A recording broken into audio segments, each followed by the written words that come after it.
What I'd like to do is present some of the ideas of an eminent linguist and scholar whose area of specialization is precisely this: language learning and teaching. Okay, his name is Steve Krashen. Steve actually happens to be a good friend of mine. We graduated from the same university. I've known him for many, many years. He is, as I say, a big name in the areas of bilingual education and also second language learning and acquisition. I'll be distinguishing between those two terms in just a moment. He's published, I think, over 500 papers, very widely cited scholar. Very widely cited scholar. And so I wanted to give you a sense of some of his ideas. I should confess ahead of time that I am no expert in this area. I've learned some things, and I've done some reading. This is a very big area. It's a very wide area. You could not only just take a course, you would get a whole degree, a university degree in this subject area. But I'm just going to give you a little taste of what of some of Steve's ideas and see how we might implement them in our own domain, which is teaching and learning the NAPME language. Okay, so Steve distinguishes between two things which might sound identical to you, but they're quite different. One is learning and the other is acquisition. Learning is what generally takes place in a second language classroom. It's what we've all been exposed to. And it's a conscious process. It involves vocabulary lists and charts of verb conjugations and noun declensions and dialogues and lots of exercises. Something that typically happens in learning, for example, is you'll have an exercise that says, for example, if you're in an ESL classroom, English is a second language, change these sentences to the negative. John is walking to school. John is not walking to school. Mary ate pizza. Mary didn't eat pizza, and so on and so on and so on. Okay, that's learning. Acquisition is very different. Acquisition is what we all did when we learned our native language. And it's a very different process. Learning is conscious, acquisition is unconscious. No one taught us our first language, whether it's English or German or Japanese or Spanish or whatever. We just kind of picked it up from the environment, from a rich linguistic environment. And you might ask yourself, which is more successful? Well, it's pretty clear. It'd be wonderful if we could all speak another language with the ease and fluency and facility that we speak our own language, the language that we've acquired. Now, up until a while ago, it was kind of thought that acquisition was something that happens to all kids, but really only to kids, and that we as adults don't have the option of acquiring a language. We can only learn it consciously. Well, there is evidence to believe that that is not the case, and that adults can actually acquire a language, which leads to much, much better results than learning a language in the traditional way. Learning, of course, is something that is taught. Acquisition is not taught. No one ever taught us our native language, okay? Your parents did not at any point, suppose you're a native English speaker, I guarantee that your parents did not sit you down when you were 4 years old or 5 years old and say, okay, now we need to have a lesson on the passive. How do we form passive sentences? So we're going to take a sentence like, Shakespeare wrote these plays, and we're going to form the passive. So what we need to do is take the object, plays, and put that in the subject position, plays, and then we need to insert the verb be, but in the right tense and with the right agreement with the subject. And then the original subject now becomes the object of a by phrase, and eventually we get these plays were written by Shakespeare. Okay, now obviously that's ridiculous. No one ever did that to you if you learned English as a native speaker. If you learn English in an ESL classroom, if you learned it as a second language, then it's very possible that you had conscious instruction, that kind of stuff. Okay, so is it possible for adults like us to acquire a language? Well, Steve Krashen says yes. Okay, yeah, learning is less effective. Acquisition is much more effective, the most effective. What leads to acquisition? CI. CI is comprehensible input. According to Steve Krashen's theory, the thing that allows you to acquire a language is getting input in the language which you can understand. And when you can do that, then you will automatically acquire, it's going to take a while, but eventually you will acquire the language in a way that's much more effective than simply learning the language. So there's input and there's output. What is input? Input is the stuff, well, that comes into you, either through your eyes or your ears. So listening and understanding speech is input. Reading and understanding writing is input. And input is what we're all interested in. So the comprehension hypothesis is we acquire language only when we understand messages. And so the basis for this kind of language instruction is to maximize the amount of comprehensible input that we all receive and not worry that much about explicit teaching of grammar and vocabulary and doing exercises and so on. The most important thing is input. Comprehension precedes production. This is something which is a little bit hard to take in a way because it kind of says, don't force people to produce too early. Don't force people to try to speak. Don't force people to try to write. Make them understand. And if they can understand, then in time they will begin to produce in both spoken and written form. But comprehension has to come first. And by far the most effort, according to this theory, by far the most effort should go into providing comprehensible input so that people can be interested in the message. The goal here is genuine communication. I don't know if you've had this experience. I've had several experiences learning various languages. My most successful were the languages where I actually lived in the country for a while. I lived in Malaysia for 2 years where I was teaching many, many years ago. And about 10 years after that, I lived in Iran for a while.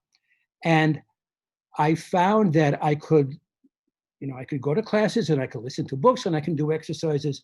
But when I was really out there on the street, having to use a language and having to understand what I was getting, that's when somehow it really stuck in and it kind of stayed with me. Lately, Steve Krashen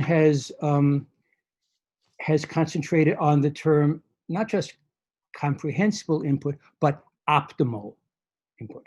So what is optimal input that will lead to acquisition? Well, it's got to be comprehensible. You have to understand it. It's got to be compelling, which means you're interested in it. It's not just a silly exercise, but it's something that you're genuinely interested in, where you can focus on the meaning and not on the form. It's got to be rich. Rich means that there's enough in it that it's going to advance your level. It's going to advance your progress in the language. It's got to have rich vocabulary. It's got to have interesting structures. And ideally, the best kind of input is one tiny step above where you are. So it's a little bit of a challenge, but you're still understanding most of it. And by increasing the challenge little by little by little, you'll make progress, and you'll begin acquiring the language. And it also has to be abundant. There has to be an awful lot of it. So those are some of the ideas that I find very interesting. And I've been wondering if we can implement some of those ideas in our teaching of NATLI. So what I like to do is provide a little example of what might be comprehensible input. And I'm going to do it in a couple of different ways. So first thing I'm going to do to provide a candidate for comprehensible input is to read a story. And it's a story not of my own making. It's a fairly well-known story, but the translation is mine, okay? So, Timikiu.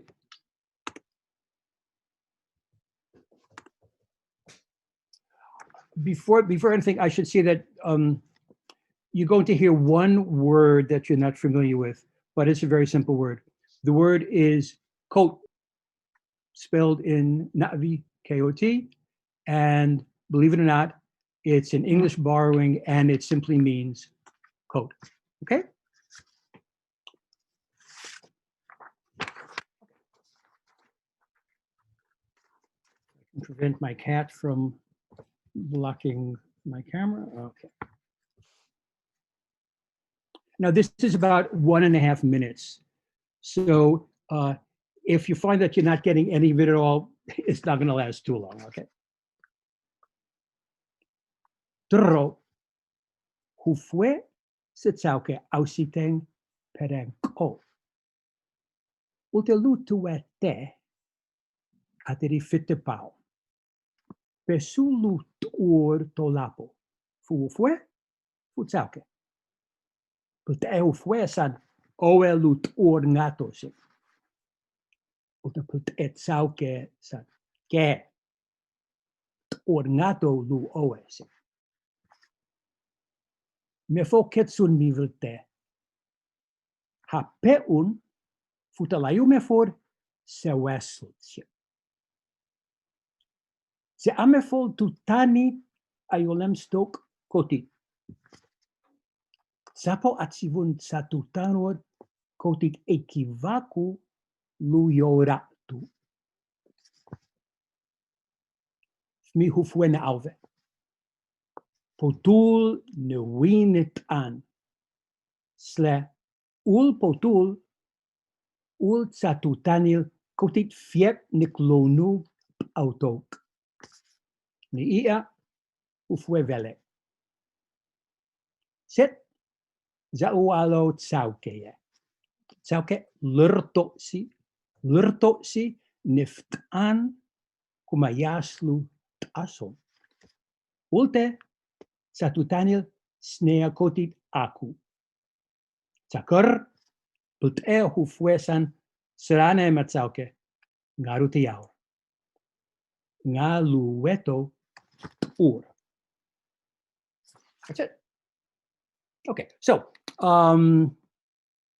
what did you think? Was that comprehensible input? Was it comprehensible input for you? I think there are probably some people who did pretty well with it. I mean, we have some amazing people in our group.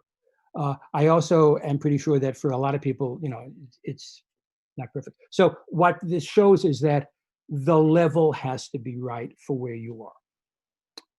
So I want to do this again, but this time it's going to be rather different, okay? This time I'm going to do my best to change the level and to make it a lot more appropriate for a wider audience, for people who are less advanced, for people who are just beginning their journey. Now, it's not for, it's still probably going to be too much for people who don't know anything or have only looked at Navi for, an hour or two. But hopefully it's going to be more interesting and more comprehensible for a lot of people. So, everybody ready? Kalt immer frappel. Fitter. Tr. Tr. Oude zwartje. Zo zijn. Tr. Tr. Tr. Tr. Tr. Tr. Fitter. Luero woordje. Luero woordje angafpi. Voor. Voor. Voor. Woordje. Tjep. Tjep. Tjep. Woordje. Luero woordje. Luero woordje angafpi. Angafpi. Per woordje ateri hufwe tsitsauke. Hufwe. Hufwe. Fippo lu hufwe. Sauke. Fippo lu sauke. Lu woordje ateri hufwe se sauke. Olte für woordje me hufwe tsitsauke tsun pivot e. Put e. Oe put e. Or put esse. Hufwe tsitsauke tsun pivot e. Alaxisrak. Silzan. Aunga sniveiko. Trro. Trro. Hufwe tsitsauke ausiteng perenko. Ausiteng. Ausiteng. Hufwe tsitsauke ausiteng perenko. Tsauke. Hufwe. Hufwe tool. Hufwe tool. Penko. Penko. Strane. Penko. Hufwe tsitsauke ausiteng perenko. Sla lutewete. Lutewete. Wete. Wete. Lutewete. Lutewete. Pesuete. Pesuete. Tuete ateri te paum a au. Te paum.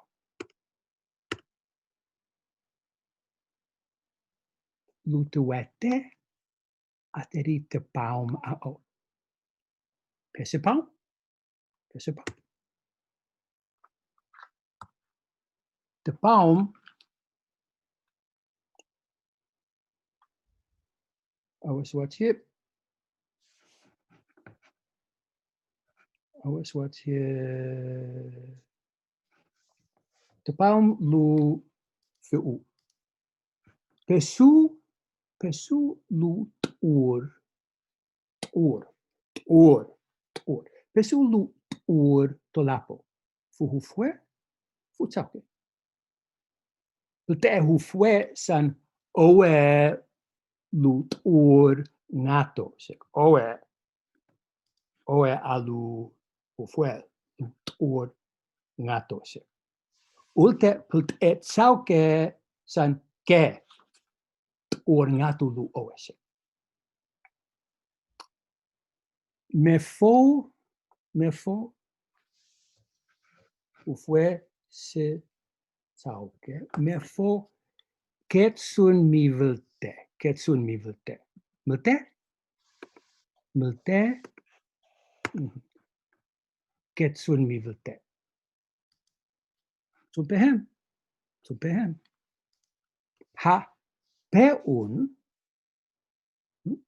Me fo peun. Peun. Peun. Ha peun Futa laiume for sawesutsia. Me for peun, futa tsayun me for sawesutsia. Sawesul, sawesul. Sawesul tsip, sawesul tsip. Sawesul tsip. Pe sawesul tsip. Temikyu, temikyu. Se a me fol tutani. Me fol se a tutani. Tutanid a yolem stok koti. Koti. Fiu lu ko. Fiu lu sne ko. Ko. Ko. Fiu lu ko. كيف يا؟ fiu lu ko.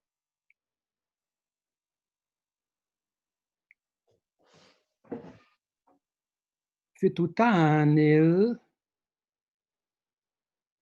yolem stok koti. Fitutanil yolem stok koti. Fikot lungim. Fikot lungim. Fitutanil ko yolem stok koti. Snpekot lu ulte fitutanil ke yolem stok ke koti. Okay. Yemsto. Yemsto. Aku. Tenari. Fi ulu peu. Fi ulu haure. كيف يا؟ في ulu haure. Well haureti yemsto. I was watching. Well haureti yemstok. Well haureti aku. Yemstok aku. Yemstok aku.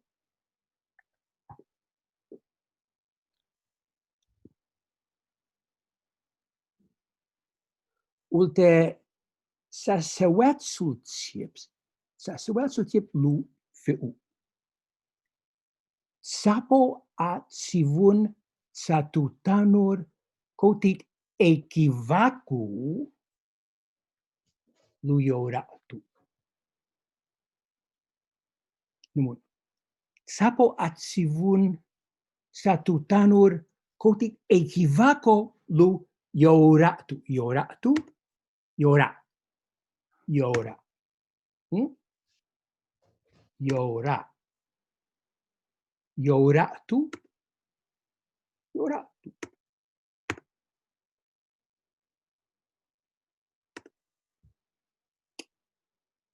Sasewelts tip sngai. Mi who fue na auve. Fepolu who fue. كيف يا؟ Mi who fue na auve. Po tool newinit an. Tool. Who fue? Tool. Po tool newinit an. Sla. Ul po tool. Ul satutanil koti fiep niklonu autok. Ul po tool. Ul satutanil koti fiep niklonu. Okay. Fiep. Well, fiep. Well, fiep wea koti. Well, fiep wea koti. Satutanil fiep koti niklonu au tok.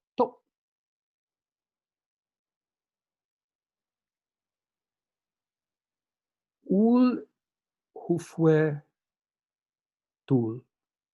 Ul satutan kotit fiep niklonu au tok. Niia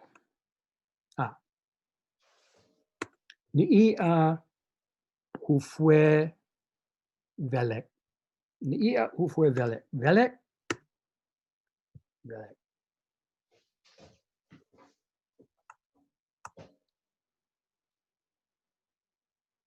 Hufwe pult san owe ketsun.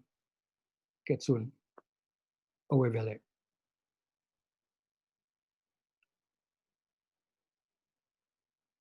Set zau alo tsauke. Tsauke lurto si. Lurto si. Lurto. Lurto. Tsauke lurto si. Lurto si niftan kumaya ya slu aso. Som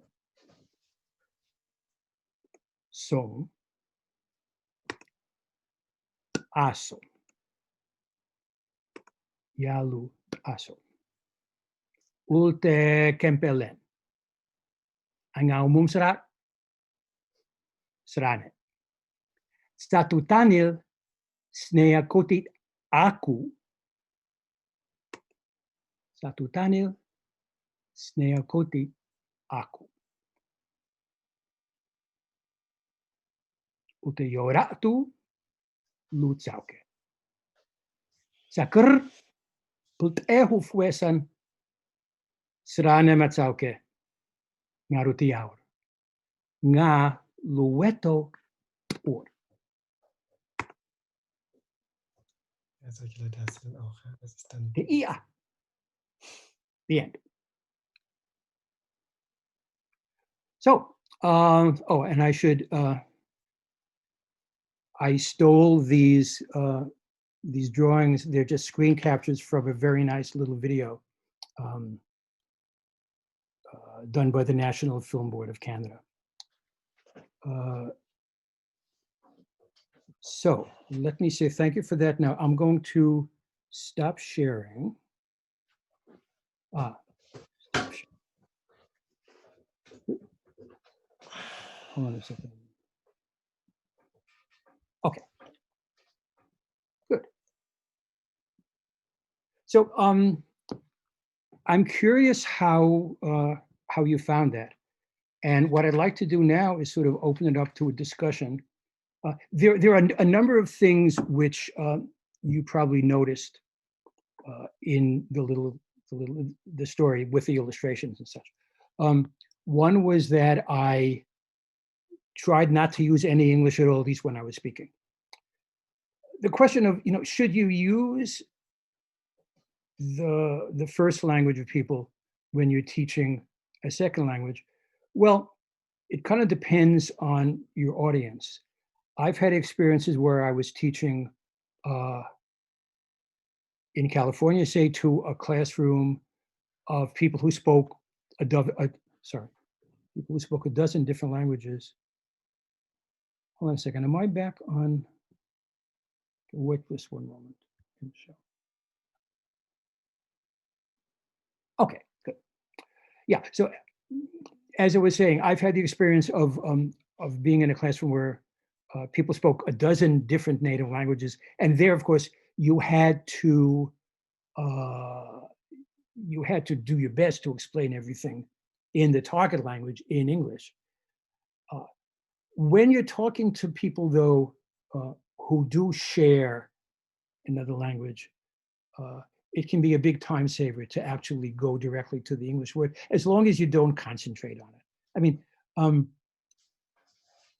how would I how would I try to illustrate the word decide? I mean, illustrating the word had is not a problem. Illustrating the verb decide, that's going to take a little work. However, if I can kind of cut to the chase and say, by the way, peun means decide, and then just kind of go on from there, that really does help. Do you have to understand everything? And the answer is no. The most important thing is to get the message, to understand the story, to get involved in the story, and to follow the story, and not worry too much about the various forms. As you heard, the verb for take off is aku, and I used a rather sophisticated, complicated form of the verb, which is a causative in the IV form, ekivaku.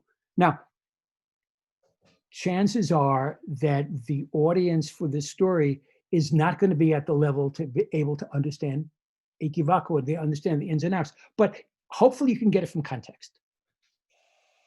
So the moral of the story is you don't necessarily have to explain everything and make sure that everything is understood before you go on.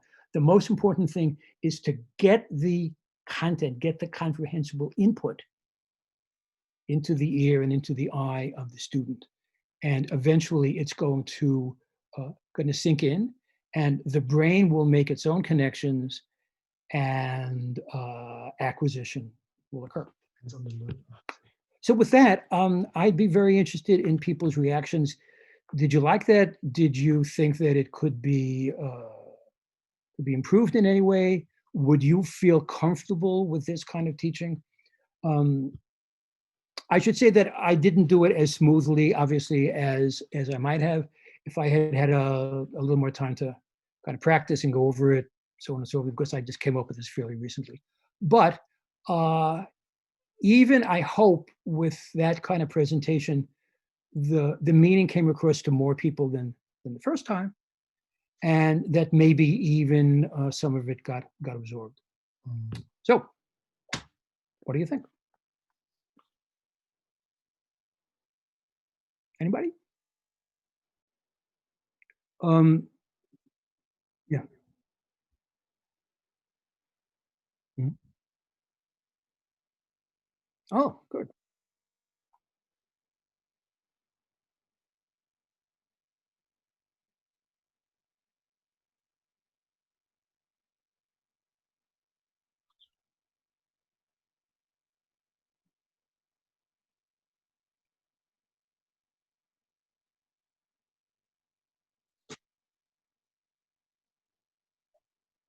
Mhm.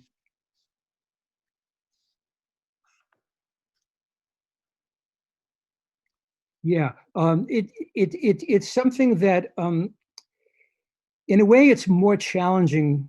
Well, not in a way. It's definitely more challenging for the instructor because you have to do a lot of preparation. And I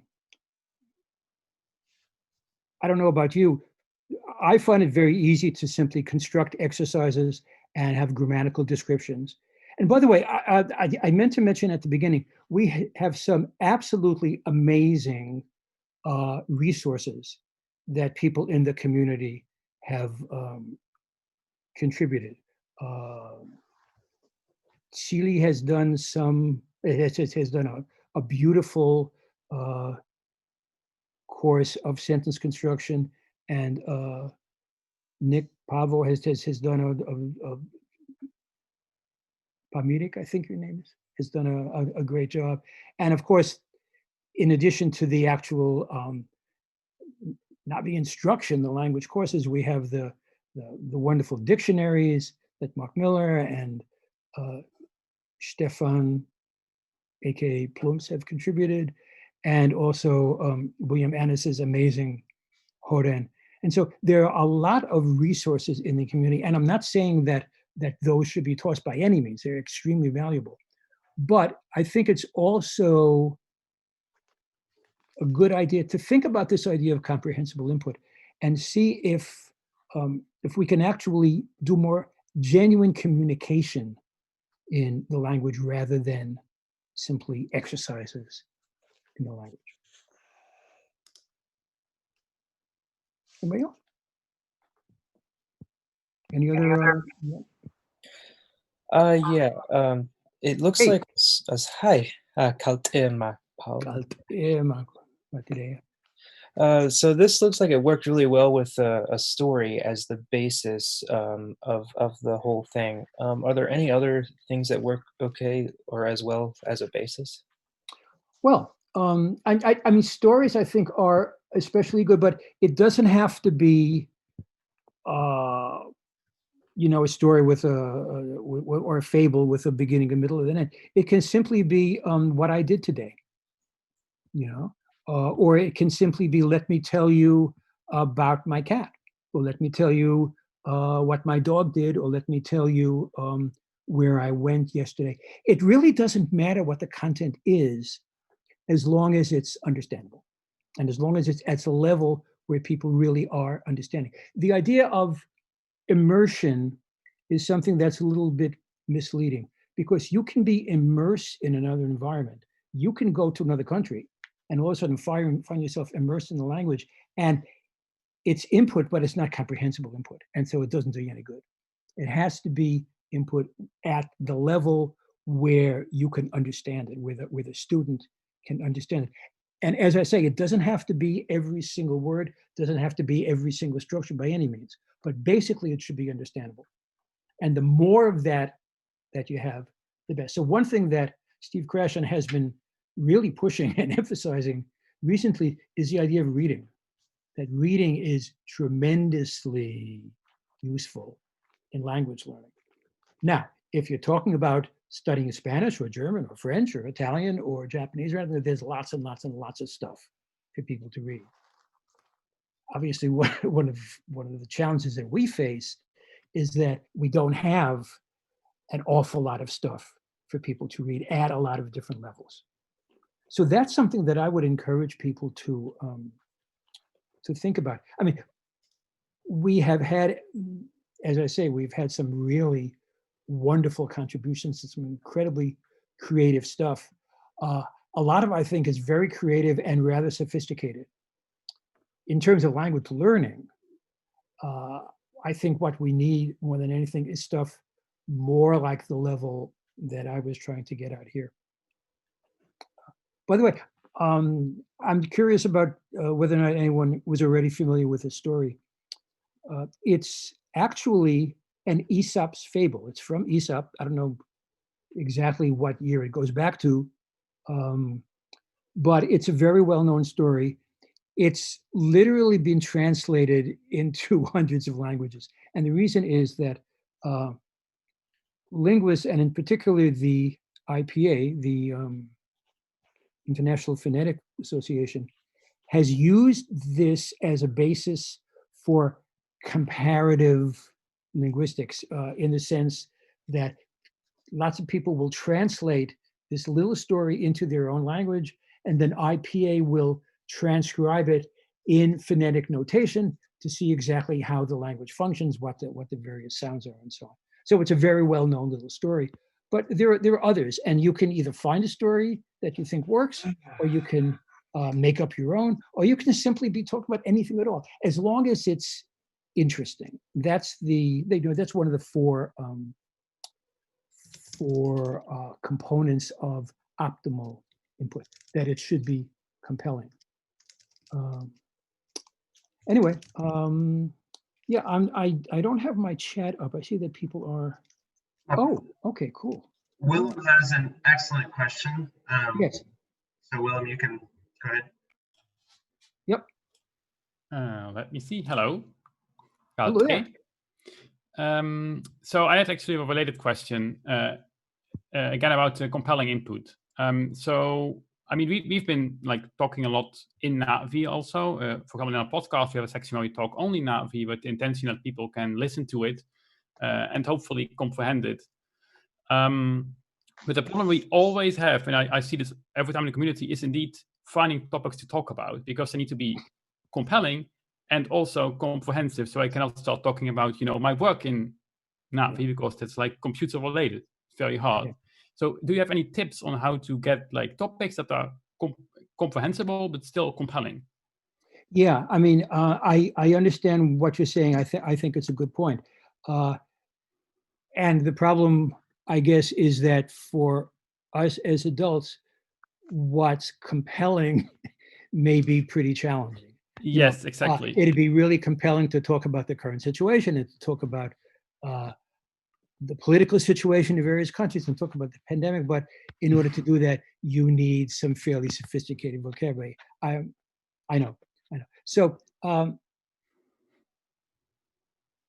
the most important thing, I think, is to make it comprehensible. And maybe at this level, I can't say for sure, but maybe just coming up with little stories that you make up about, story could take place on Pandora, it could take place in someone's hometown or something like that. Virtually anything, but I certainly see your point. When people get to a certain level, then of course it's easier. One thing that I personally have found very useful in terms of comprehensible input is children's books. Now we don't have that in Navi, of course, but when I was in Iran and I was studying Persian, I didn't have any problem at all looking at books meant for children. Some of them were pretty advanced.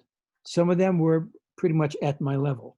And I found them beautifully illustrated. And I found the stories from Iranian folklore and from Iranian culture very, very interesting to me. So perhaps that's a way to go as well, to see what would be appropriate for a young person in the language environment. Even though we're adults, as I say, the most important thing is comprehension. At the early level, there's another concept which I found interesting, and the term that people use is caretaker language.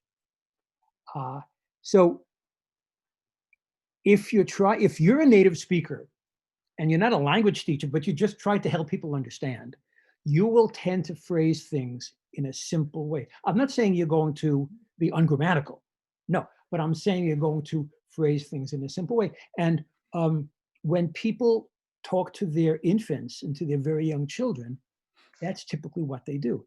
Now, I don't have kids, but I would imagine that if I did have a kid, a young child, and the child was crying at night, I would not say to the child, listen, I know you're probably very hungry or something, but you have to understand that your mother and I really need to get our sleep. So we should kind of keep it down a little bit. It'd really help. If you want, if you're really hungry, I'll let your mother know. You don't talk to a 2-year-old or a 3-year-old like that. What you would say is, oh, you're hungry, right? I'm so sorry, but don't cry, okay? Don't cry now because daddy is going to help. Now, people do that automatically. And the way they do that is, the reason they do that is because they have a sense that this is the way you're going to get the message across to someone at this level. And so we shouldn't feel self-conscious with early learners to actually try to speak Navi kind of on that level, because it's okay. And then as things get better and better, then we can increase it. I don't know if that helps at all. Yeah, no, thank you. Sure. Following right on the heels of that one is another related question from Toby. So Toby. Okay.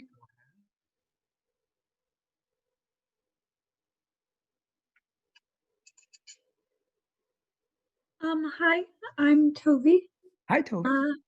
I wanted to know if you think that we can use the context from the movie just the same way that you did the story itself. That's a very, very good suggestion, because what's nice about that is that everybody knows the story, and so you can sort of build on that and talk about Neytiri and Jake and what they were doing. Yeah, I think that's probably a very good idea. And not only that, but people will know the character names. And so if you say Tute and Etukan, make Didi and Jake and Dr. Grace and everything, people will understand it. Yeah, yeah, I think that's a very good idea. Awesome. Here are you. Okay, thank you. Relevant to speaking to small children from way up this way.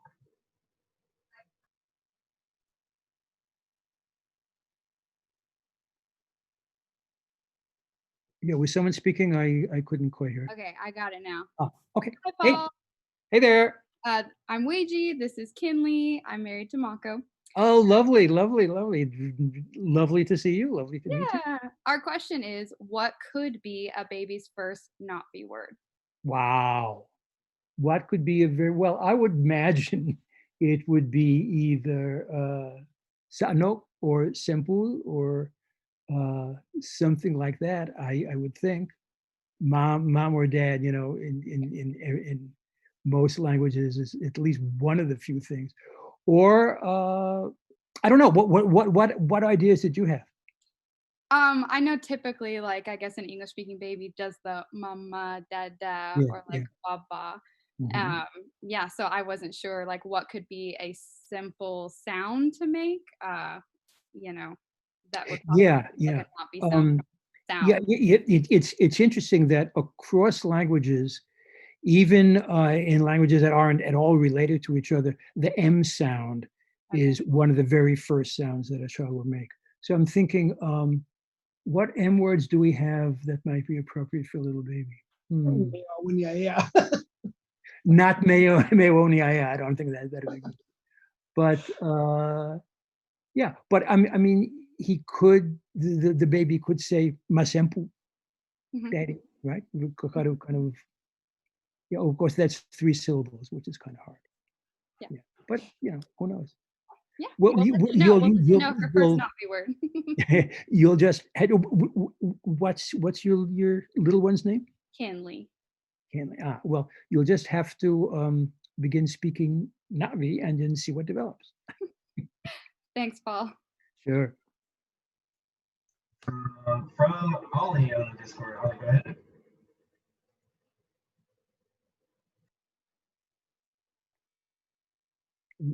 Navi as a mother language, right?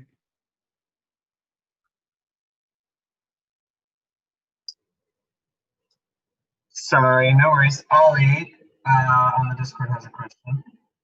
Okay.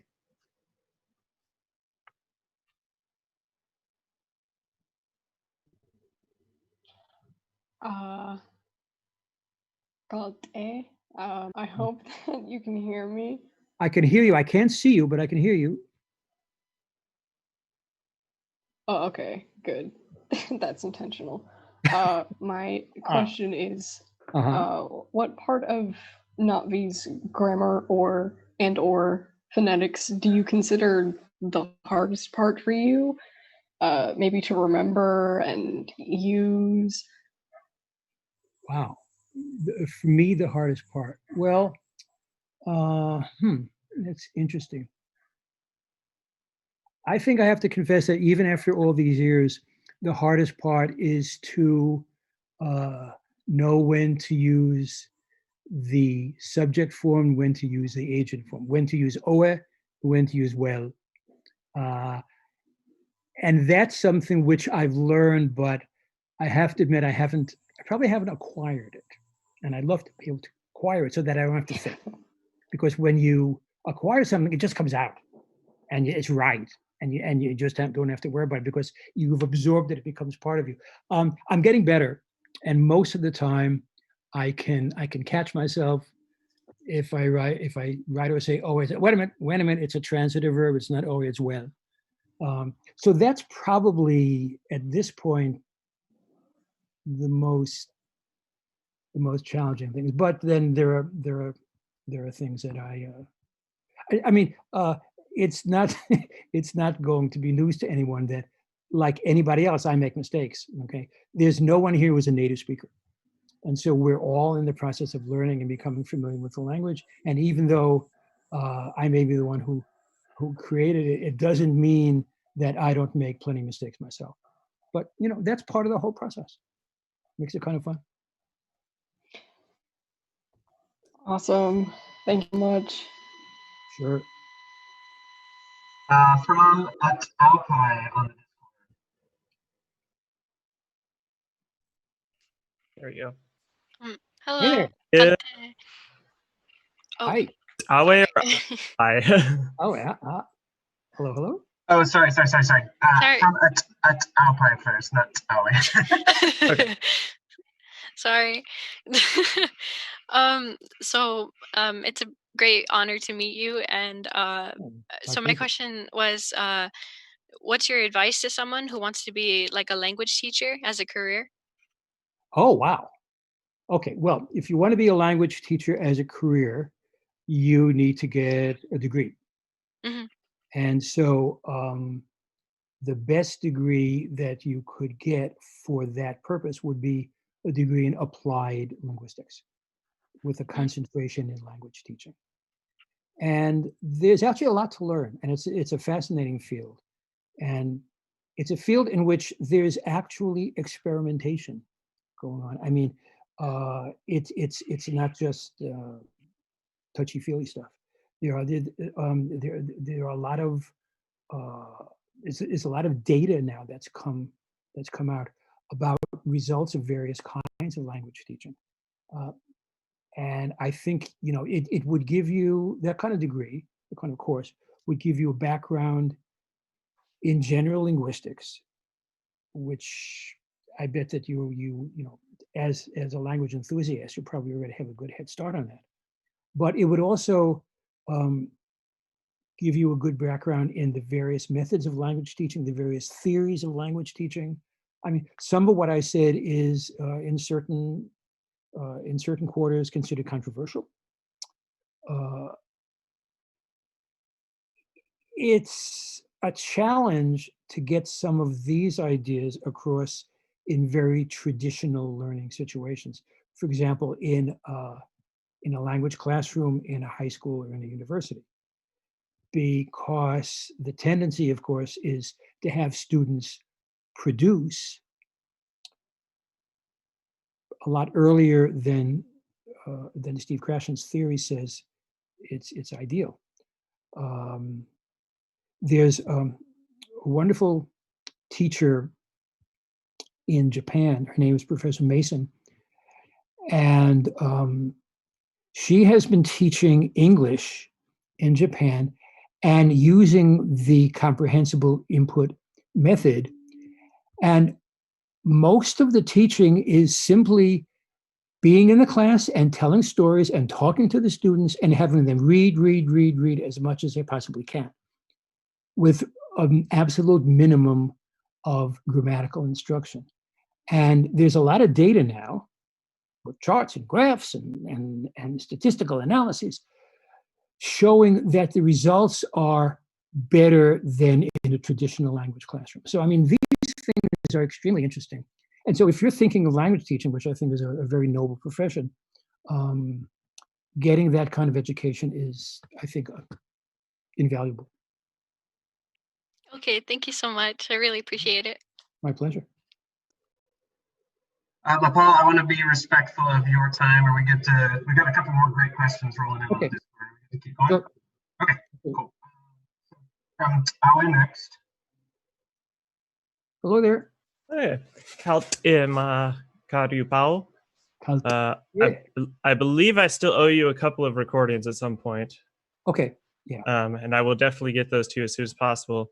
It is so great associating an actual face with. I know, with and the apologies name. for the hair. I love it. I love it. It's beautiful. But I was curious. So when I took Italian in college, my teacher used this exact same style of teaching, Really? and it really helped me retain the language. And I was curious if you had any recommendation for further resources to learn how to teach this way, because I've had issues translating it into my teaching attempts. I can forward you some articles. I mean, there are books, there are articles. Steve Krashen, as I mentioned, has written an awful lot. Okay. And there is some there's quite a bit of material now. Some of which I've read, some of which I haven't. But if you will send me an email and remind me, I'll respond to that and I'll include some links and articles that you can take a look at. Okay. Irayon it an. Deporte. Great. From Ploops next. Hi, Paul. Hey there. Hi. Hey. I'll leave my cam off for the moment. All right. All right. Well, your icon is adorable, and it kind of goes with your nickname Plumps for some reason. It just seems very well. It is. It is. Okay. My question is, you Yes, use the video chat to interact with people as in a classroom. Do you have any ideas on how to achieve that for offline learning? So when we don't have the opportunity to interact with the student. Right. Well, for offline learning, I think you can do a number of things. One thing you can do is record some spoken stuff, record a story. But the difficulty there is that you've got to keep it at a level where people really will understand. If you could record a story and include some illustrations, now again, this is a lot of work and it takes a tremendous amount of preparation. I had a relatively easy time with what I finally decided to do today because I found all this great stuff online and I could simply stop the video and take a screen capture and then just throw it into my PowerPoint. So if you had like the time and the energy to put together a little story in tiny little chunks with pictures, that definitely helps. The other thing is just reading, just providing as much reading material for students as you can. And again, that is a big challenge in our situation where, you know, we're all learners and there isn't a huge library out there to avail ourselves of. So that's why I think it's going to be really useful to develop some of these materials. But those are kind of some of the things that you can do offline. I say again that Steve has been emphasizing reading very heavily recently, and that the more people can read, the better the results. But he also says that it should be reading which is voluntary and genuinely interesting to the person. If you assign reading about something historical, for example, that the person has no interest in, and it just becomes a burden, becomes a chore, becomes homework, that's going to be less successful. But if you can find something that people genuinely be interested in, whether, I don't know, whether it's travel or sports or animals or something like that, or just a fantasy, you know, a fantasy story either on Pandora or some other world, that would be interesting as well. Okay. Sure. Thank you. Irayon it an. Okay, thank you. Great. From Celia next.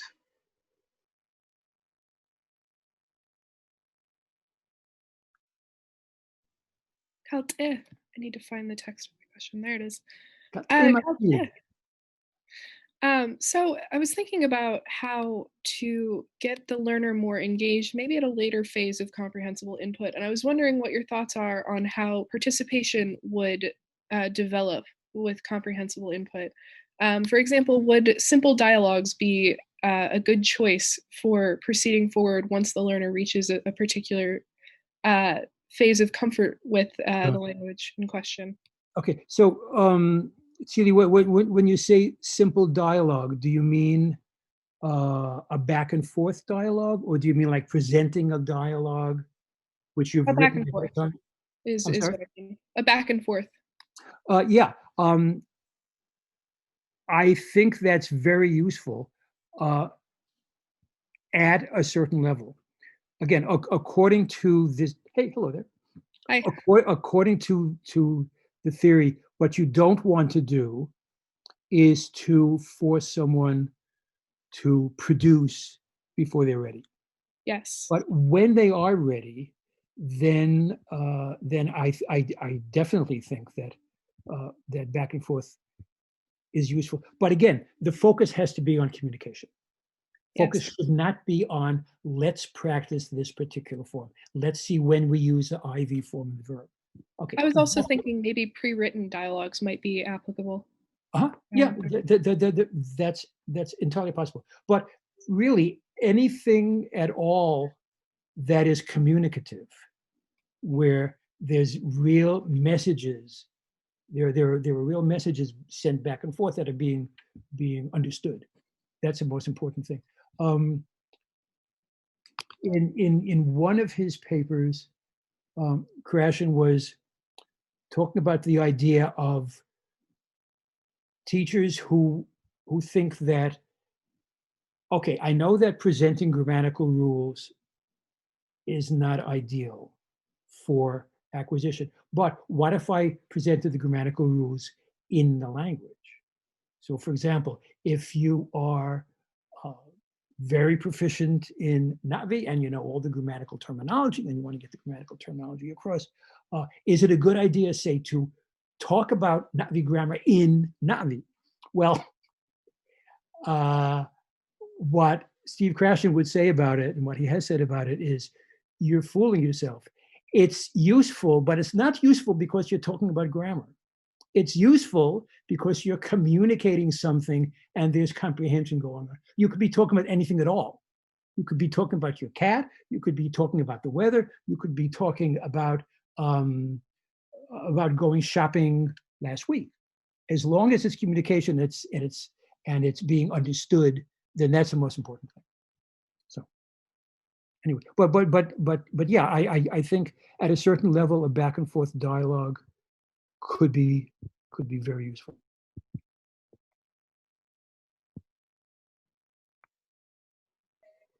Cool. Let's see, from Kodak next. Kat Emma nama Karyu. So got there. Yeah. So my question is actually very related to what Celia just asked.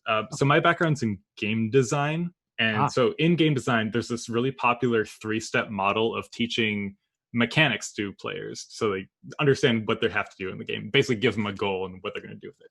Okay. But the big difference between here is there's a huge focus in game design on interactivity. Basically, sort of a back and forth from both the participant and the learner. So in the storytelling model, do you feel there's room to incorporate a brief back and forth exercises with the learners to check in on the comprehension? So for example, when you were showing okay, hufue, this is hufue, to have some sort of acknowledge step on the part of the listener to if you were to say, for example, you were showing your coat, and it's this is coat, and if they had their own coat, and then they could show they interact with the coat in the same way, to have that verify step, would you feel that would add to the experience? I know that's difficult on this Zoom format, right? Or do you feel you're okay with the learner coming out of that, maybe not necessarily, you're not certain that they've engaged with all the vocabulary you've provided? Yeah. That's a really good question. And to be perfectly honest with you, I can give you my gut feeling, but I don't really know what the research is on this. All right. My gut feeling is that that checking up every so often on, are you with me? Are you getting it? Are you comprehending? Can be very useful, but it might be more useful for the instructor than for the student. Like, for example, if I were telling the story and there were some interactive stuff, and I asked, for example,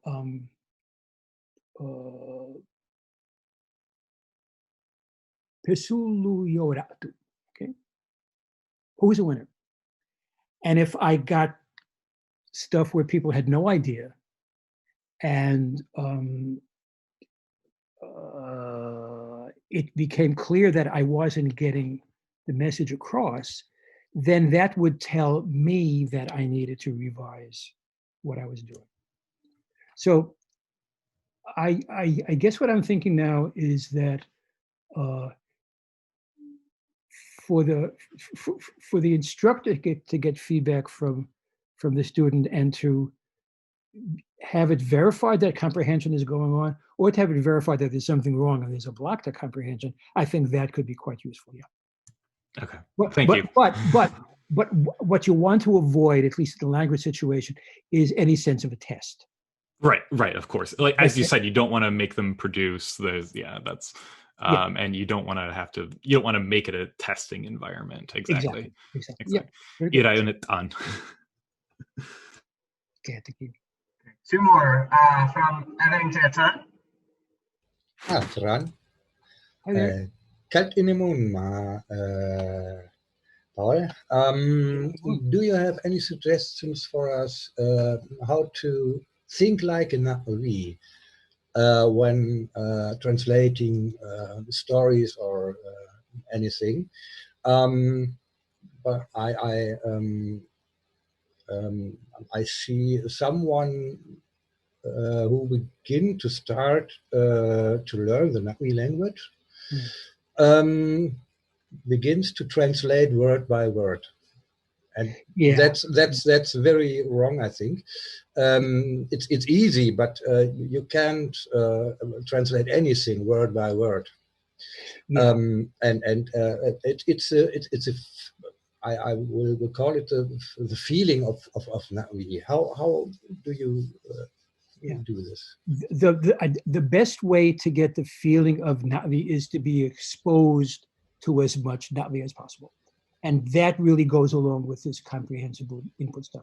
That the more you can take in and understand, even if you are not focused on the particular grammatical structure, the more you take in and understand, the more it's going to sink in, and the more things will begin to sound natural to you. So, for example, we know that after a modal verb like soon, you need the IV form. And so the more you hear things like soon qui va, soon tu vas, soon ils vont, without even having to study the rule explicitly, you'll get a sense that you need this, and that IV goes along with soon. And then something like soon yom or soon tea or soon ka just begins to sound wrong. Okay, so just being exposed to the language and hearing it used correctly, and of course that places a responsibility on us teachers. We are going to make mistakes ourselves because none of us is a native speaker. But to the extent we can, we have to really model simple but good language so that people can pick it up. So yeah, I mean, the whole idea of acquisition is really that you don't wind up doing this word by word translation, because producing a language should not be like solving a chess problem. And sometimes that's what it turns into. You know, now here's a sentence. Okay, now, which one? This should be in the dative case. And let's see, it's a C verb. So the subject doesn't have the L. You know, that stuff is okay if you have plenty of time. Okay, there's much, much more to Steve Krashen's theories than I've mentioned. I mean, it's a very deep subject. There's something called the monitor theory, which means that there is a role for conscious learning, but it's more in the sense of an editor, so to speak. So that if you have the time and if you're focusing really on the form of your language, then you can sort of be an editor either before you produce or in the written form after you produce, and go back and make changes and everything like that. That's not at all the efficient way to use language, and that's not the way we use our own language, pretty much. But yeah, I think the basic answer to your question is to avoid a word-by-word translation, you just have to get sort of the feel of the language in your head, and the way to do that is to be exposed to it as much as possible. Okay. Thank you very much. My pleasure. My pleasure. Someone said, "Yeah, I'm just looking at a written comment. That's why teachers tell their students to watch TV shows in the target language." That is really, really interesting. That's an interesting comment. I'll tell you a little piece of my own experience. 10 years ago, after the movie came out, as everyone knows, at the end of 2009, and in 2010, I had an incredible year where people just really wanted to talk to me, and I had some amazing invitations. And I got an invitation to speak in Australia, got an invitation to speak in Sweden. I went to Stockholm and so on. So it really was incredible. So I had a chance to spend some time, just a little bit of time in Sweden and in Denmark. And then I also had some time at other times to spend time in France and in Germany and so on, and Italy and so on. And I found something very interesting. The level of English that I was exposed, that I heard in Scandinavia was absolutely incredible, is through the roof. And it really blew me away. And I didn't necessarily encounter that level of English in the countries that spoke the bigger languages, French, German, Italian, Spanish, whatever. I remember being in Copenhagen, and I had my little Danish phrase book, and I needed to go to the store and buy something. So I did my very best to try to figure out how to say it. And I walked onto the store, and there was this young guy at the counter, and I tried to speak to him in my excuse for Danish. And he answered me in English, not just in English, but it sounded like he grew up about a mile away from where I lived. Absolutely incredible. And so I asked some people, how is it, or how do you explain the fact that the level of English in these countries is so incredibly high? And he said, one thing that we do is we don't dub our movies and TV programs. We have subtitles in our language, but we never dub it. So people are always hearing English. And I bet that has, that's related to this whole comprehensible input idea, that you're hearing the language and you're getting the message because you can briefly glance at translation and see what it says. Anyway, if there's a connection, I think it's just interesting corroboration of this theory.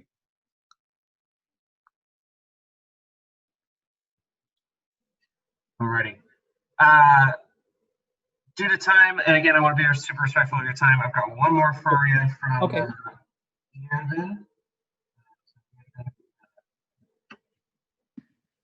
Ian. Galt Paul. Hello. My question is, what was the hardest part of making Navi? Wow. The hardest part of making Navi. I'll tell you what continues to be the biggest challenge for me. It was probably a challenge at the beginning, and it continues to be a challenge. And that is avoiding the prejudices of my own language and avoiding doing things in the language that seem perfectly natural to me. But then when I step back and look at it, I say, wait a minute, that's the way English does it.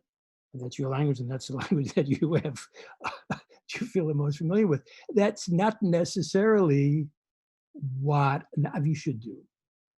And so avoiding the bias that I think every language constructor unconsciously brings to his or her language, and realizing that you can fall into that trap, which I, on occasion, have fallen into, and sometimes I had to retract something.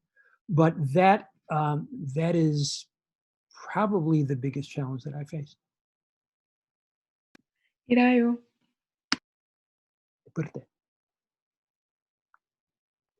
All right, and that wraps us up. Well, I want to thank everyone. I mean, this has been a really nice experience for me, and thank you all for being here. It is some ungodly hour in Germany, isn't it? Is it like after midnight or something?